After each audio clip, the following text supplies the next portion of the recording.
Walter Briggs wasn't supposed to be anywhere near Subbasement 4. His badge only cleared him for logistics and staff rotations, not the sealed stairwells beneath the Eisenhower building. But a memo had been mistyped, and Walter was the kind of man who believed in memos more than he believed in orders. So he followed it, one folder clutched in his sweating hand, until the air turned cold and thin and the silence rang in his ears. He pushed open a door expecting the usual smell of stale coffee and overworked ventilation. Instead, he stepped into a chamber gleaming like a surgery theater. Rows of officials sat around an oval table that seemed to be both wood and metal, its grain sliding under the surface like a living skin.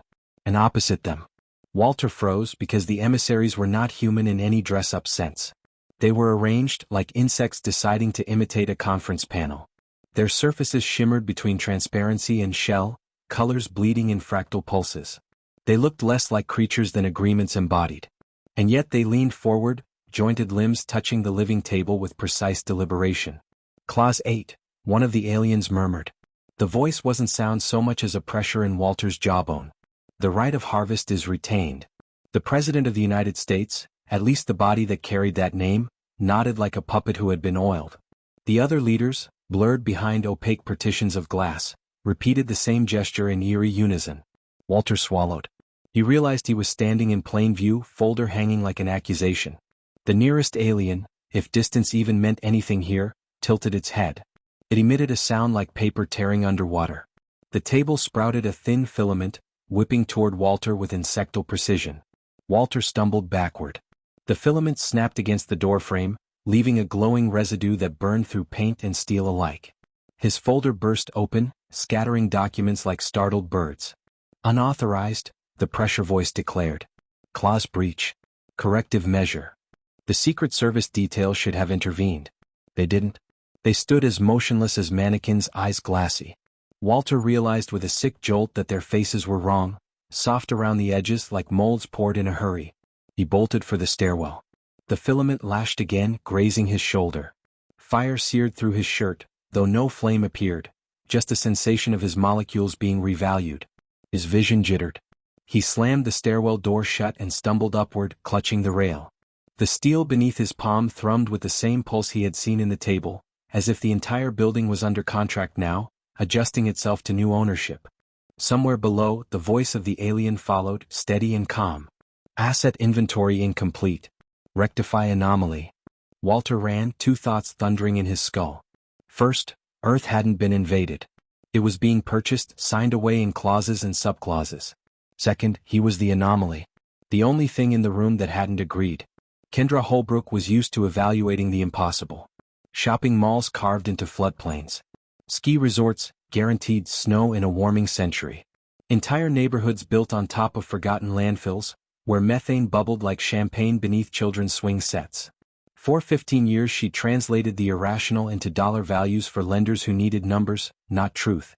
But she had never been escorted into a federal building by two men in gray suits who refused to give their names, and she had never been blindfolded on arrival. The blindfold came off in a windowless office that smelled faintly of antiseptic and cold metal. On the table lay a pile of documents thicker than any mortgage she'd seen. Their pages shimmered faintly as though the ink was resisting her focus. "Miss Holbrook," said the man across from her. His suit fit too perfectly, like it had grown around him. "Your expertise in appraisals has been noted. You will be assisting us with valuation tasks. Specifically, non-terrestrial contracts." Kendra frowned. Non-terrestrial? The second man slid a sheet toward her. It wasn't paper, not exactly, something between vellum and glass. Symbols crawled over its surface, rearranging themselves into English letters as she blinked. Appraised assets.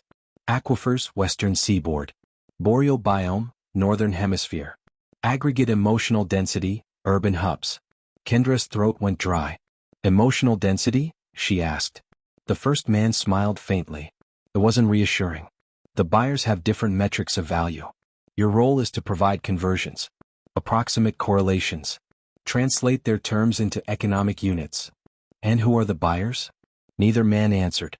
Instead, the second one pointed to another sheet. It contained what looked like a spreadsheet, except the rows listed things that shouldn't have price tags. Appalachian topsoil strata, migratory bird paths, collective despair levels in Midwestern cities. Every column was marked in a currency she didn't recognize, angular glyphs that shifted each time she looked. Her hands trembled. She reached for her water glass and nearly dropped it. This is insane. You want me to price, what? Feelings? Trees. Not price, the first man corrected smoothly. Appraise. Convert. Make it legible to your species' financial systems, so the transaction may close smoothly. The word transaction clanged in her skull. She was no fool. Her mind began stitching fragments together. The sudden stock market freezes, the inexplicable land seizures, the murky press conferences where world leaders spoke in the same monotone. Someone was buying the planet. She pushed the document back toward them. Find another consultant. I don't. The lights in the office dimmed. A pulse rippled across the walls, like the building itself had inhaled. A shimmer opened in the corner, a distortion in the air. From it, a figure extruded. Kendra flinched. It was not human. It was not pretending to be human. Its limbs folded like origami, its body translucent, with patterns of moving light inside. And yet it leaned forward, interested. She felt a pressure at the back of her skull, like someone sliding a cold coin under her skin. A voice, not a voice, pressed into her thoughts. Yield approximations. Your cognition is suitable. Kendra's breath came in short, ragged bursts. The suits didn't move, didn't blink. They were props, she realized with a jolt. Puppets, placeholders to ease her into this moment. The alien concept unfurled in her mind like a contract clause written in fire. Aggregate emotional density. The buyers weren't only interested in minerals or water. They were measuring human feeling as if despair, joy, and rage were commodities to be tallied. Her chest tightened. No.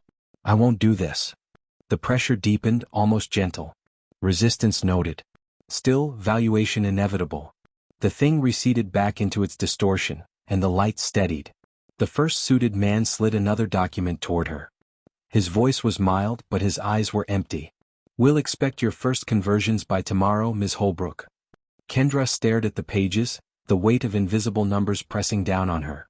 And for the first time in her career, she understood she was appraising not property but her species. Walter Briggs had spent 9 years making himself invisible in Washington. He was the man who knew where the staplers went, who tracked which junior staffer needed decaf instead of regular. The point of Walter was that you never noticed Walter. Until tonight. He should have stopped at sub-basement 2 with the other aides. Instead, the misfiled memo sent him 2 levels deeper into silence. The light grew thinner, hallways more clinical, until a single unmarked door pulsed faintly, like a heartbeat behind steel. Inside, the chamber. Leaders of nations sat around an oval table that seemed to breathe. Their faces were slack, shadows dragging at their cheekbones, eyes unfocused. They nodded at intervals that had no relation to speech. And opposite them, Walter's throat tightened. The aliens weren't bodies so much as arrangements. Fluid, insectal, shimmering with prismatic hues that bent around them like oil slicks on water. They radiated deliberation. One pressed a spindly limb to the table. Clause 8, it intoned, though the sound rattled inside Walter's bones. The right of harvest is retained. Every human leader present nodded simultaneously, like dolls tipped forward by a single hand. Walter gasped, folder slipping from his grip. The noise cracked the chamber's spell. Heads swiveled toward him, some human, some not. A filament lashed out from the table, fast as a whip. He dodged, crashing against the wall. The filament grazed his shoulder. His shirt smoked, not from fire but from something else, the molecules rearranging under foreign logic. The voice pressed into him again. Unauthorized. Clause breach. Corrective measure. Walter bolted for the stairwell. His shoes hammered metal steps, heart ricocheting against ribs. Behind him came not pursuit but something worse, an absence of noise like the building itself had stopped breathing. At the landing he dared glance back. The Secret Service detail remained motionless, mannequins in tailored suits. And he realized, those weren't men. They were placeholders as hollow as department store dummies. He burst onto sub-basement 2, panting, shoulders sizzling with phantom heat. But before he could decide whether to run or collapse, his phone buzzed. A known number. He swiped reflexively. A woman's voice, clipped, urgent. If you want to live, don't go to the surface. They're closing the exits. Who is this? Kendra Holbrook, the voice snapped. You don't know me. But we're both inside the same deal and neither of us signed. Then the line went dead. Earlier that day, Kendra Holbrook had been blindfolded and led into the antiseptic office.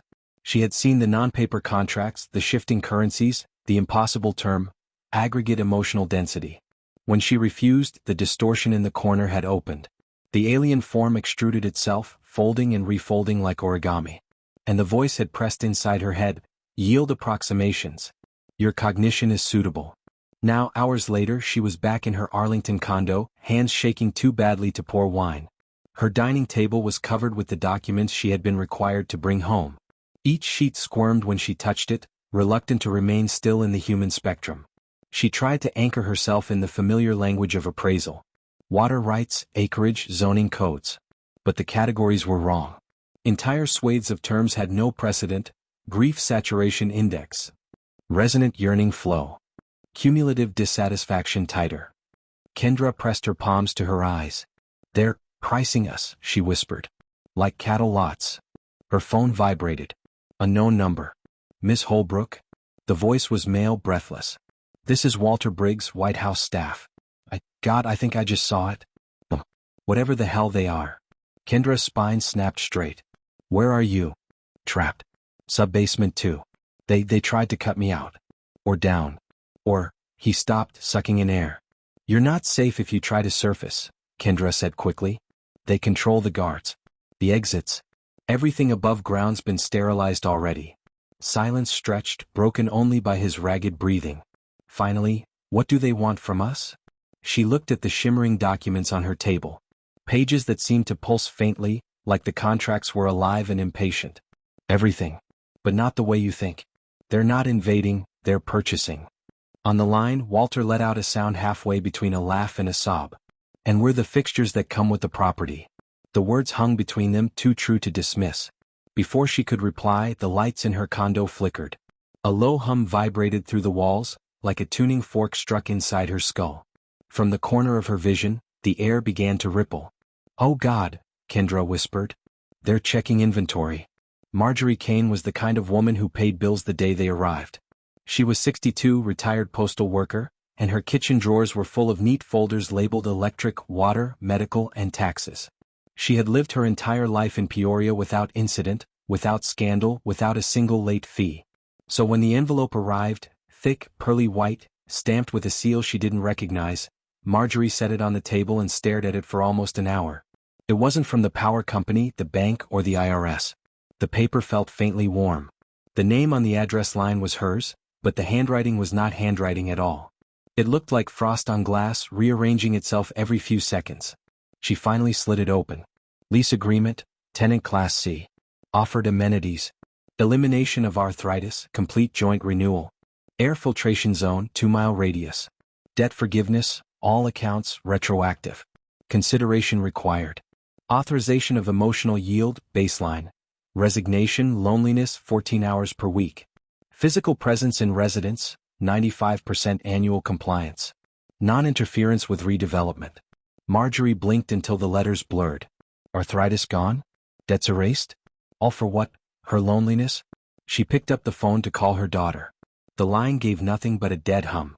The lights flickered. Her laptop rebooted itself without her touching it, and when the screen lit again, the lease agreement was there too, glowing, waiting for her electronic signature. Across town in the county food stamp office, a young mother named Deshaun Carter found his benefits card rejected. The clerk shrugged, helpless. "System says you opted out," she said. "Opted out of what?" "Lease coverage. You didn't sign." Deshaun slammed his fist on the counter. "Nobody showed me nothing." The clerk leaned closer. Her pupils looked too large. "If you want your child to eat, sir, you'll sign. Most people do." That night, news stations buzzed with reports of universal relief offers. Newscasters smiled too brightly as they read from teleprompters. "Lease agreements are voluntary but highly recommended." The camera lights glared strangely off their skin, as if makeup had been lacquered on. Marjorie tried to ignore hers. She tucked the envelope into her taxes folder and went to bed. At 3 a.m. she woke gasping. The air in her bedroom was heavy, tinged with copper. The arthritis in her hands throbbed worse than ever. She stumbled into the kitchen and found the lease spread open on the table again, though she had put it away. The clauses shimmered faintly. One had changed. Failure to comply will result in adjustment. As she watched, the letters rearranged themselves into something new. Adjustment initiated. Her lights died. The refrigerator motor whined to silence. From the street outside came the hiss of sprinklers shutting off, car alarms beeping once and then cutting out. Her house had been unplugged from the world. Marjorie ran into the street barefoot, waving to her neighbor across the cul-de-sac. But the neighbor only stood still, lease in hand, smiling with glassy eyes. Behind them, a figure shimmered into view, translucent, jointed, walking on more legs than the eye wanted to count. It moved down the street slowly, deliberately, pausing before each house as if checking off a ledger. When its gaze turned toward her, Marjorie's body froze. Not paralyzed, held. Her heart beat furiously, but her limbs refused to move. The pressure came in her skull, tenant unregistered. Adjustment pending. Her vision flared white. When it cleared, she was back in her kitchen, lease open, pen in hand. The arthritis had gone still, waiting. Her hand trembled. She signed. Walter Briggs hadn't slept in 48 hours. He sat in a motel off Route 29, curtains drawn, television muted but flickering. His shoulder still burned from the lash of the filament, a pain that felt like static in his bones. The news anchors smiled too brightly, teeth glistening as they introduced him. "Please welcome Earth's official broker, Mr. Grant Pomeroy." Walter sat bolt upright. He knew that name. Everyone in Washington did. Pomeroy had been a real estate tycoon, the kind who built oceanside towers on sinking sandbars. But he was dead. Walter remembered the funeral 3 years ago, the whispered jokes about offshore accounts following him to the grave. Yet here he was, silver-haired and immaculate, eyes glittering as if polished from the inside. Pomeroy leaned forward on the broadcast table. "This is not invasion," he said, his cadence smooth but mechanical. "It is investment. Humanity is now secured under interstellar deed law. We've traded vulnerability for prosperity. The buyers only want harmony. Cooperation ensures abundance." The anchor nodded dreamily, lips parted like a disciple. Walter muted the sound. He watched Pomeroy's body language. Every gesture was exact, almost too exact, like someone replaying a recording of human motion. When he smiled, his cheek stretched half a second late, lagging behind the mouth. Walter whispered, "That's not a man." He turned off the television. A knock rattled the motel door. Sharp, precise. Walter froze. No one knew he was here. He'd paid cash, left his phone battery on the dresser. The knock came again. Then the doorknob turned, though he hadn't unlocked it. He grabbed the motel chair, brandishing it like a shield. The door swung open. A woman slipped in, early 40s, sharp features, hair pulled back. Kendra Holbrook. He recognized her voice before she spoke. "You saw it too," she said flatly. Walter lowered the chair. "Pomeroy. He's supposed to be dead." "He is," Kendra said, locking the door behind her. "What you saw was proxy inhabitation." Walter blinked. "What the hell does that mean?" Kendra dropped a folder on the motel bed. Inside were grainy photos. Pomeroy's coffin being lowered, the obituary clipped from a paper, the stone marker in Arlington Cemetery. And then, screenshots from last week's news broadcasts, where Pomeroy was alive again, selling Earth like beachfront property. "They repopulate useful husks," Kendra said. "Bodies, voices, reputations. The buyers don't have faces of their own, so they wear ours." Walter's stomach clenched. "He's their puppet." Kendra shook her head. "Worse. He's their mouthpiece in deed law. What Pomeroy signs is binding. Every broadcast isn't just speech, it's legal codex." The motel lights flickered. A static hum filled the air. Walter backed toward the window. "What is that?" Kendra was pale. "They're auditing. They've located us." The bathroom mirror shattered inward. A figure spilled through, not human, not even trying this time. Limbs like jointed glass, eyes like empty sockets full of refracted light. Its voice pressed inside Walter's skull. "Unauthorized parties. Clause breach. Broker integrity must be maintained." Walter hurled the chair. It passed through the thing as though through smoke, but the creature flinched as if accounting for force anyway. The walls pulsed, wallpaper rippling like skin. Kendra yanked Walter toward the door. "Move." They ran into the night, shoes slapping wet pavement, headlights sweeping across them from the freeway.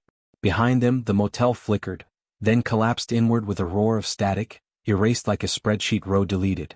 Walter gasped as they sprinted. "What do they want from us?" Kendra didn't slow.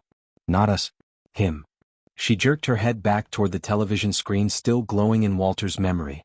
"Grant Pomeroy is the deed holder. The mouthpiece. They'll protect him at all costs. And if he's already dead? Then we're living in property law written by corpses," Kendra said grimly. Walter had never run this long in his life. His lungs felt like boiling bags of air, his shirt clung with sweat, and every sound, a horn, a dog's bark, the squeal of brakes, made him flinch. Kendra led the way, fast and unhesitating, through side streets until they dropped into an abandoned metro station. They crouched behind a ticket kiosk, the tunnels echoing with dripping water. "You want to explain," Walter rasped, "why a dead man is selling Earth on primetime television?" Kendra's face glistened in the dim light. "Because he doesn't need to be alive. Identity is transferable. Reputation's a deed like any other. They only needed Pomeroy's brand." Walter groaned. "And we're supposed to just accept this?" She unzipped her satchel and spread papers on the grimy floor. Walter squinted. These weren't the leases mailed to ordinary people. These were thicker, older, full of clauses stamped with shifting sigils. His eyes struggled to track the words. "These are the encumbrances," Kendra said. "Encumbrances?" "Restrictions buried in the deed. Think zoning laws, except on a planetary scale." She tapped one clause with a bitten fingernail. "Here, entire counties designated as low yield. Populations slated for removal. Redevelopment pending." Walter's stomach turned. He read the next clause, the letters burning faintly in his vision. "Immaterial fixtures deemed redundant will be liquidated." "What's an immaterial fixture?" Walter asked. Kendra's jaw tightened. "Culture. Memory. Anything that doesn't contribute to resale value." Walter shuddered. "So they're not just buying land. They're stripping it," Kendra finished. "Preparing Earth like you'd stage a house for auction." A distant vibration trembled through the floor. Walter tensed. Kendra gathered the papers quickly. "We've stayed still too long." A light bloomed down the tunnel. Not headlights, surveyors. A group of insectal constructs glided silently on jointed limbs, their bodies marked with glowing pylons. They planted rods in the tunnel walls, which sank without resistance into concrete. Walter whispered, "What are they doing?" Kendra's voice was low. "Demarcation. They're subdividing the metro. Once they finish, everything inside the marked zone gets." She didn't need to finish. The air within the pylon glow shimmered, edges folding like paper. A vending machine at the far wall blinked out of existence, replaced by smooth, seamless stone. Walter's pulse roared. "They're deleting the city." The surveyors turned toward them. Kendra grabbed his arm. "Move." They sprinted through the tunnel as the pylons flared brighter, each pulse erasing sections of infrastructure behind them, benches, signage, entire stairwells collapsing into blankness. Walter ran harder, each footstep echoing in narrowing space. One of the constructs loomed ahead, blocking the exit. Its body unfolded, revealing a cavity like a ledger page, rows of shifting text inside. Walter grabbed a length of rusted pipe from the ground and swung with a ragged shout. The pipe passed through the cavity, and the alien text inside rippled, glitching like corrupted data. The construct staggered. "Come on." Kendra shoved him through the gap as the construct's body folded back in on itself with a shriek like tearing metal. They burst onto the surface in a side street behind shuttered shops. The night air was wet and cold, but Walter barely felt it. He bent double, panting. "They're subdividing us. Piece by piece." Kendra tucked the encumbrance papers into her satchel. Her expression was grim. "No. They're preparing us for resale. And we haven't even seen who the next buyer is."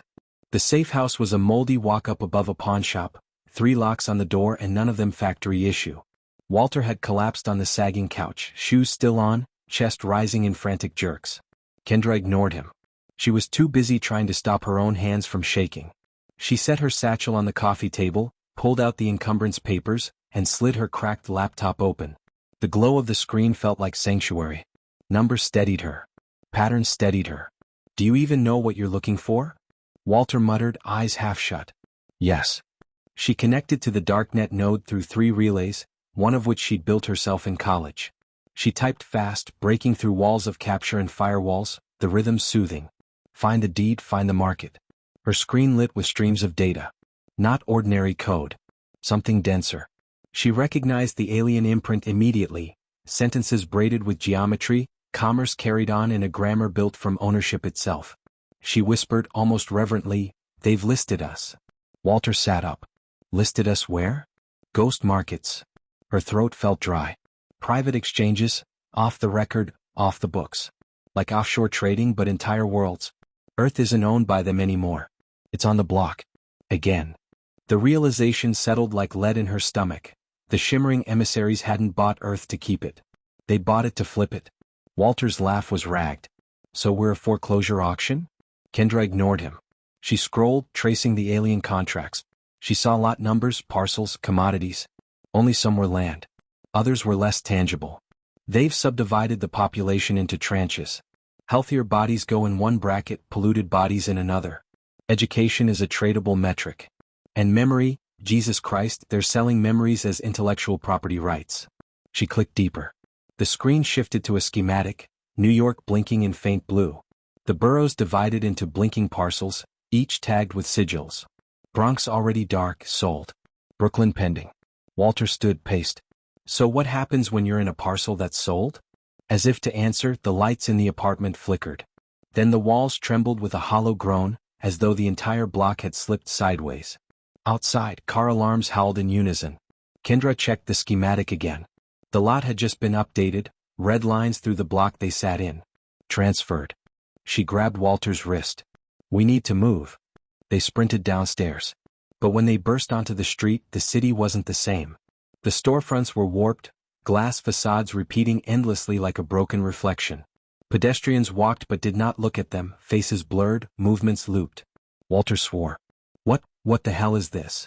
Transition lag, Kendra said, though her voice shook. We're inside a parcel mid-transfer. The aliens don't move us physically, they move our records. Our existence is now property shifting across networks. The world adjusts afterward. From the pawnshop window, a reflection looked back at her.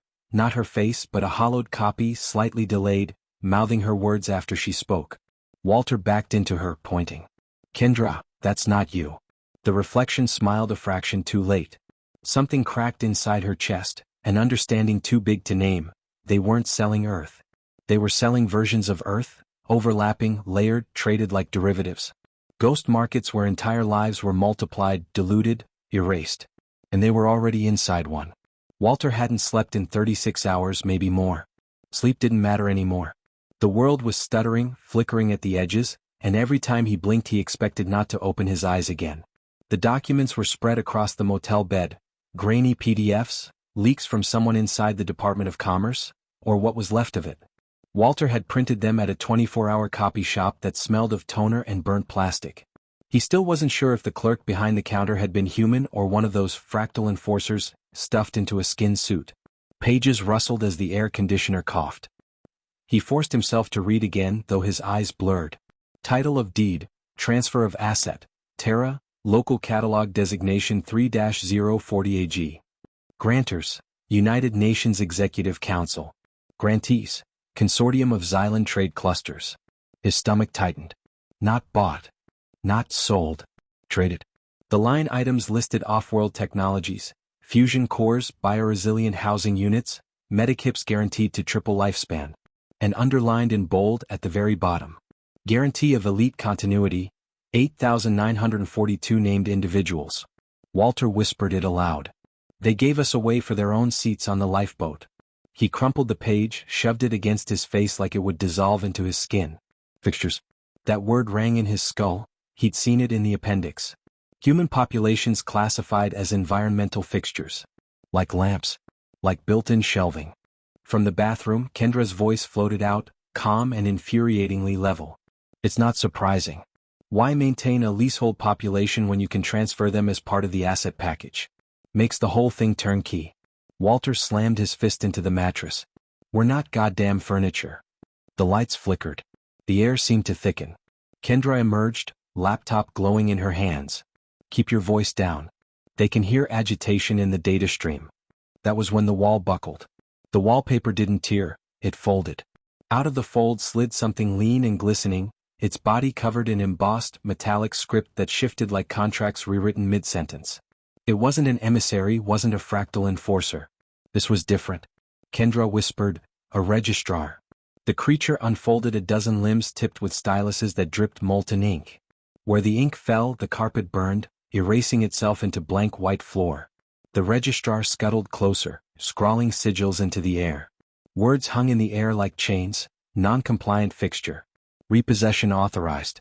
Walter's breath snapped. He grabbed the motel chair, swung it wide.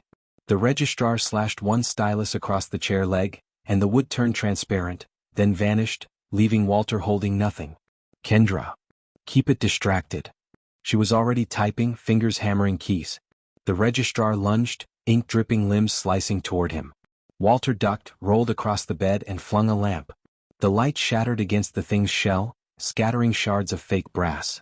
For a second, the scripted words jittered like a bad projection. Kendra shouted, "Almost, hold it."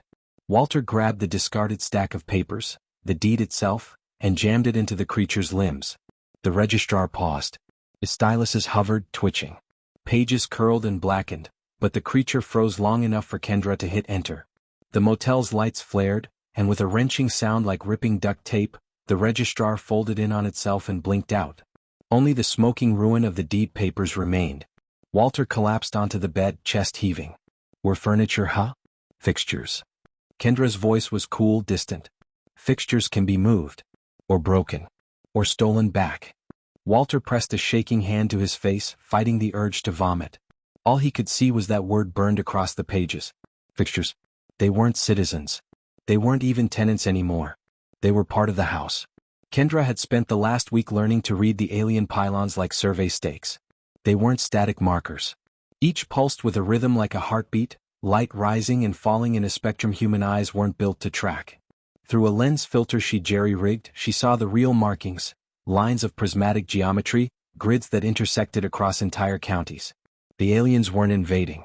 They were rezoning. From the hill overlooking downtown Richmond, she watched a convoy of humans in pale gray uniforms unload the pylons. The workers were overseen by 3 insectal supervisors. Surveyors, she called them. Their exoskeletons shimmered like wet stone, and their mandibles clicked not in speech but in rhythmic approval. The surveyors didn't carry weapons. They didn't need to. Every time a pylon was driven into the ground, a section of the city went silent. Not quiet, silent. Refrigerators stopped humming. Cell towers dropped off the network. Power grids rerouted themselves away. People who lived inside those redevelopment grids were herded into buses without sirens or military escort. The strangeness was worse than violence. It was bureaucracy enforced by geometry. Kendra filmed everything. She uploaded clips to private servers and scrubbed her metadata. Still, she knew the risks.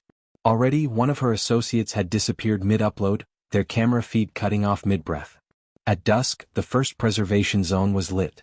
Green shafts of light rose skyward around the university district, sealing it off in a translucent dome. Inside, families wandered as if nothing had changed, restaurants buzzing, children playing in parks. But anyone trying to leave found the exits folded back on themselves. Then came the screams from the redevelopment zone. Kendra sprinted downhill, camera bouncing against her chest. She slipped into an alley just as a bus door hissed open. A family, parents, 2 kids, were shoved inside by a surveyor's limb, not cruelly but firmly as if they were inventory. The bus didn't rev an engine. It simply dissolved into a haze of light and vanished. Kendra's stomach twisted. Quarantine camp or something worse. She ducked into a half-lit laundromat. Inside, 2 men were smashing a pylon with a crowbar. The thing didn't break. It flexed like rubber, absorbing each blow. On the 3rd strike it retaliated. A wave of spatial distortion rippled outward. Dryers and washers collapsed inward like tin cans crushed by invisible hands. One man's arm bent backward with a sickening crack, his body folding in an impossible angle. The other screamed, dropped the crowbar and bolted. Kendra was already moving. She grabbed the injured man's collar, dragged him into the alley and kicked over a trash bin to block the collapsing machines. The air behind them shimmered as the pylon reset itself, its pulse undisturbed. The man wheezed, "They're tagging us like lots for auction." She didn't argue. Above, 3 surveyors descended on spindly limbs, carrying translucent tablets etched with shifting maps. They scanned the ruined laundromat, then marked the entire block redevelopment. The glow leapt from pylon to pylon, fencing the street in deadly light. Kendra yanked the man upright. "Run." They sprinted through a crack in the perimeter just before the pylons closed it off. The surveyors didn't chase. They didn't need to. The map had already swallowed another section of the city. Later, hidden in an abandoned subway tunnel, Kendra patched the man's arm with a splint and uploaded her footage. She typed the title carefully. Subdivision equals disappearance. The servers flickered as she pressed send. For a moment, she swore the signal itself resisted, like the grid was trying to absorb her evidence. She forced it through anyway. When she looked back at the man, he was trembling. "You don't get it," he whispered. "This isn't zoning. It's partitioning.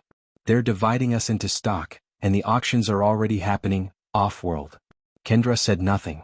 She didn't want to admit he was right. Walter had seen alien violence before, if you could call it that.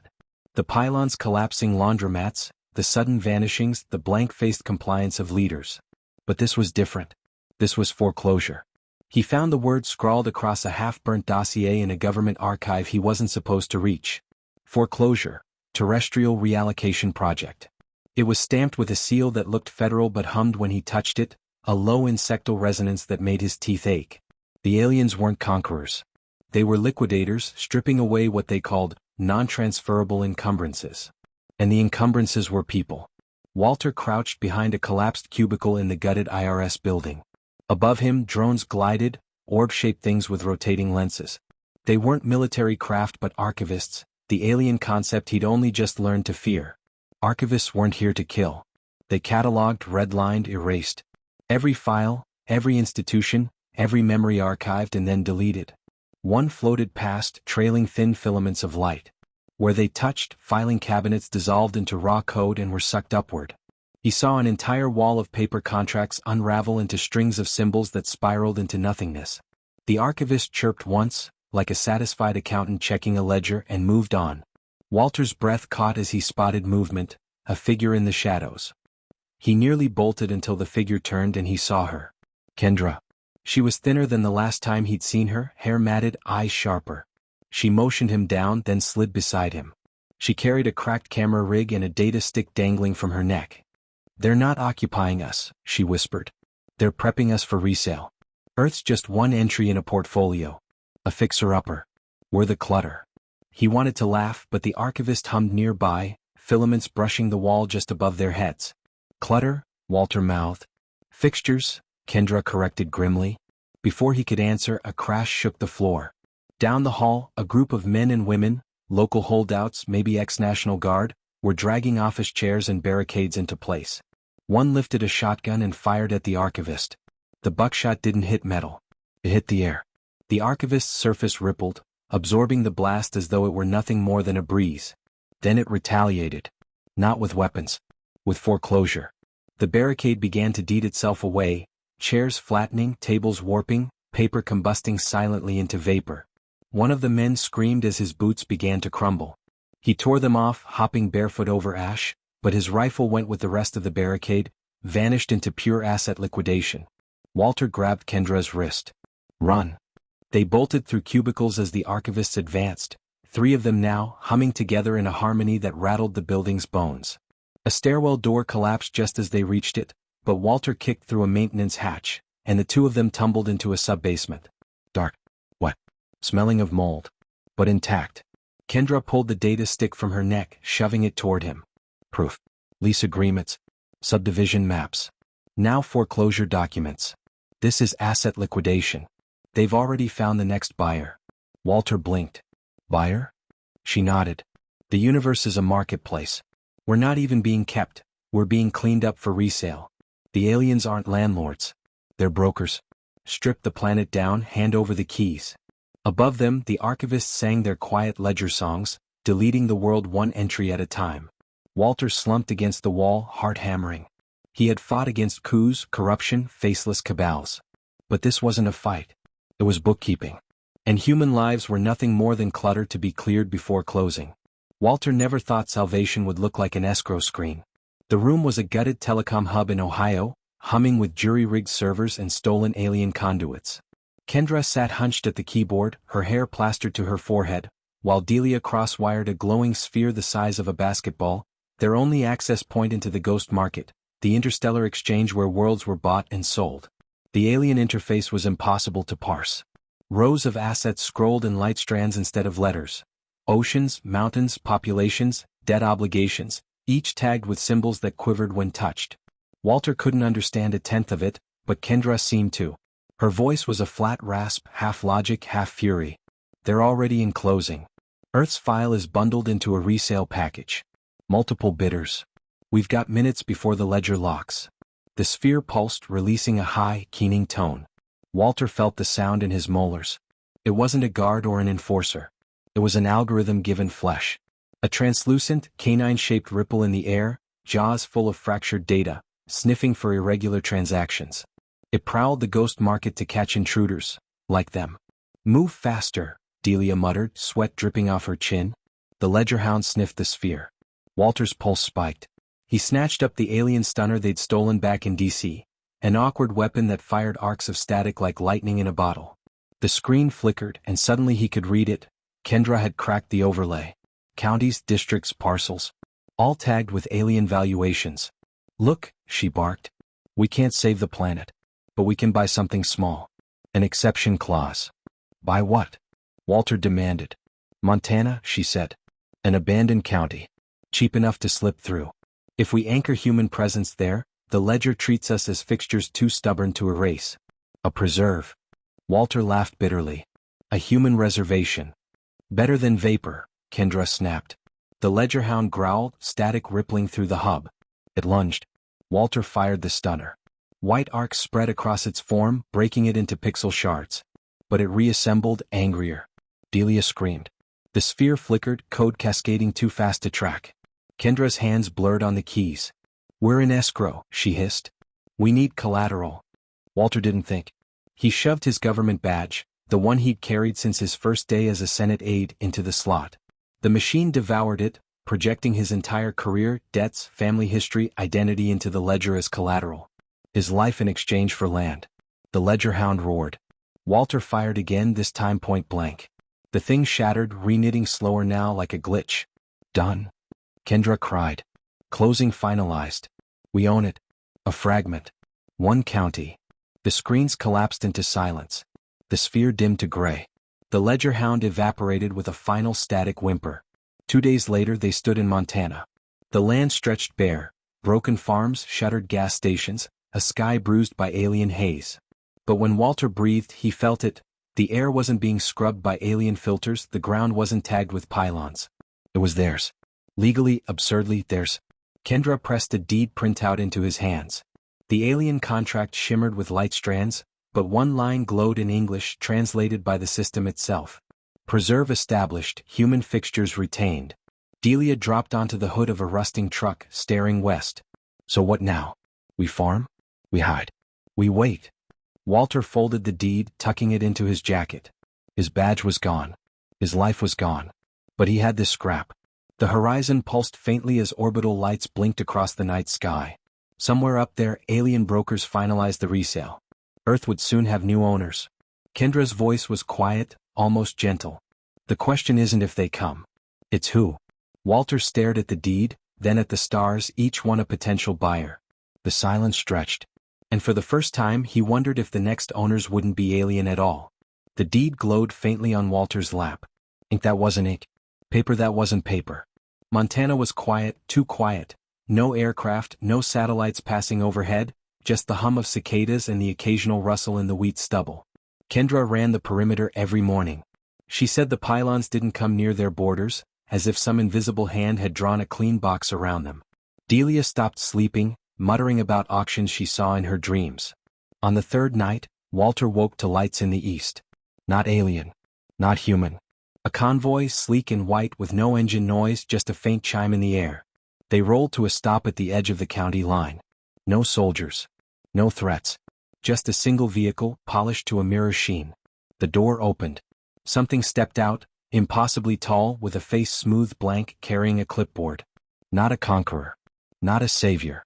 A surveyor. It glanced at them once, and the deed in Walter's hand flickered, registering acknowledgement. The thing raised its pen. One tick mark on the clipboard. One word, etched in fire across the sky where only Walter could see it. Fixtures. Then it was gone. The convoy dissolved into the horizon like fog. Walter clutched the deed until his knuckles cracked. He couldn't tell if they had bought their freedom, or only signed the first line of a longer lease.